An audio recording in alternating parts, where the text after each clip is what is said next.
Hey everybody, this is a reflection on chapters 1 and 9 for my seminar integrative leadership class via YouTube.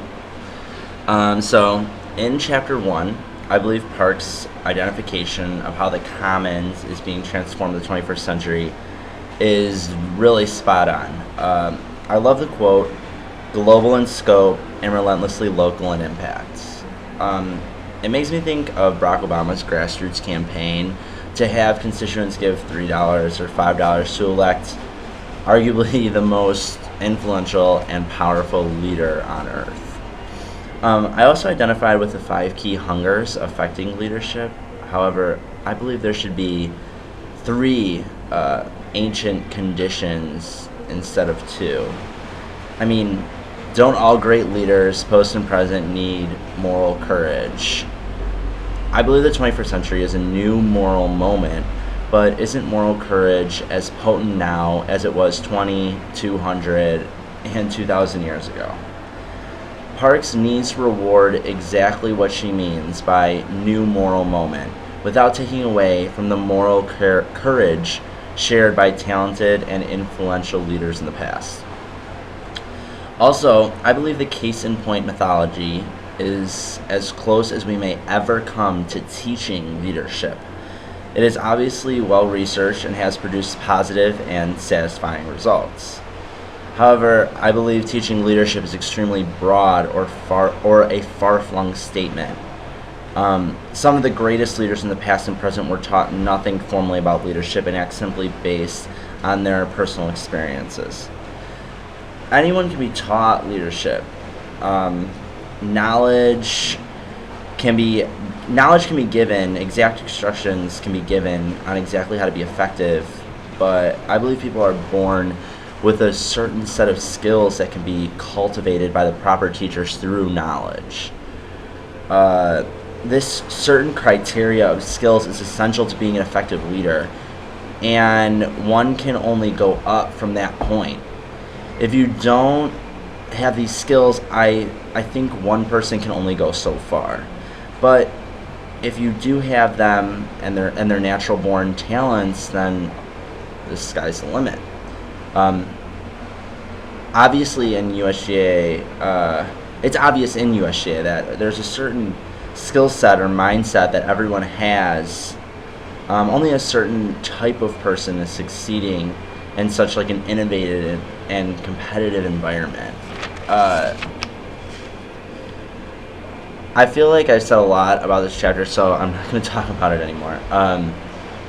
But except I want to touch on like the 4 critical distinctions.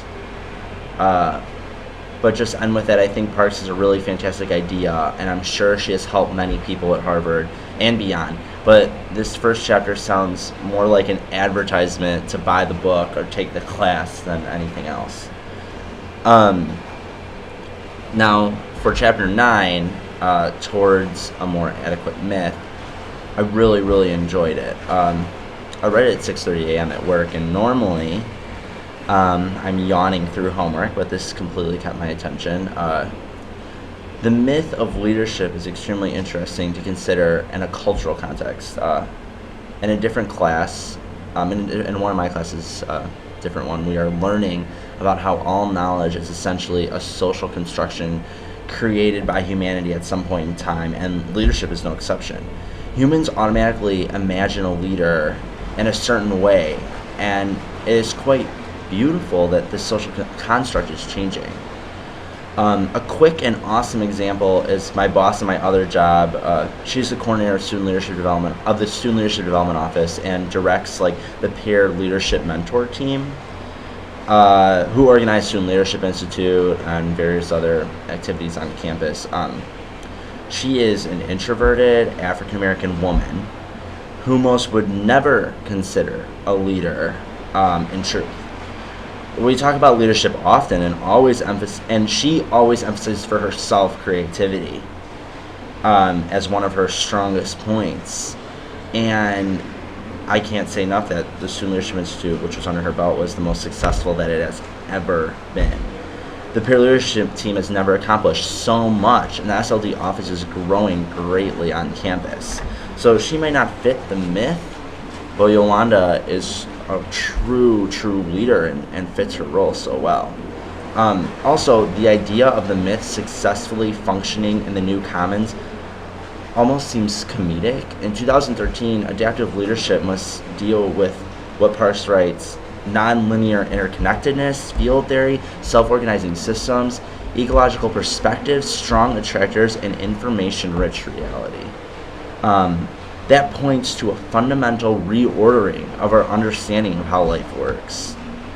This concept, which I wholeheartedly believe, is exemplified in the community known as Silicon Valley in California. Leaders are no longer dominant, white, strong men, but techies who strike out and hit home runs with like new applications, software programs, and products that the world hungrily consumes on a constant basis. Silicon Valley breathes leadership, artistry, and intertwining the old and new, and creating the next big thing that will spark and spread like wildfire.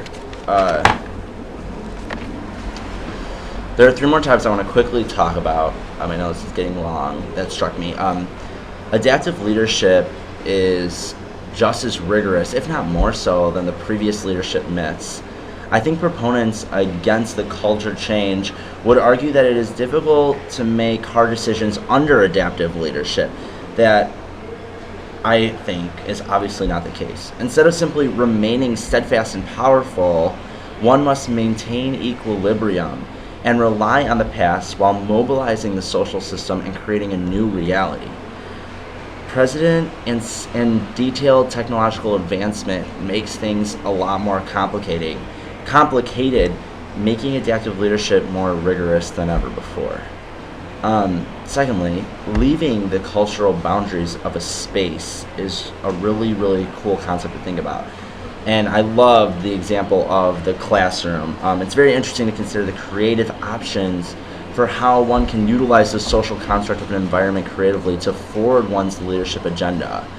The Harvard students reimagine a building full of offices and use it as a weapon to achieve their goals successfully in that movie.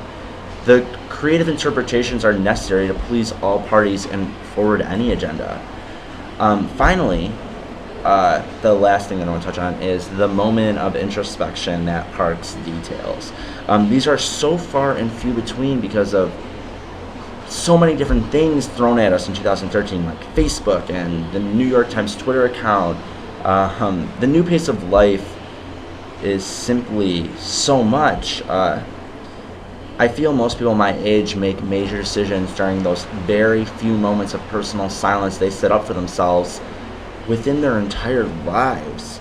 People need this time to ponder in order to find new insight and create realities, which is being forgotten in this new age. In all, though, adaptive leadership is replacing myth, and its message is essential to future successes. So, thank you.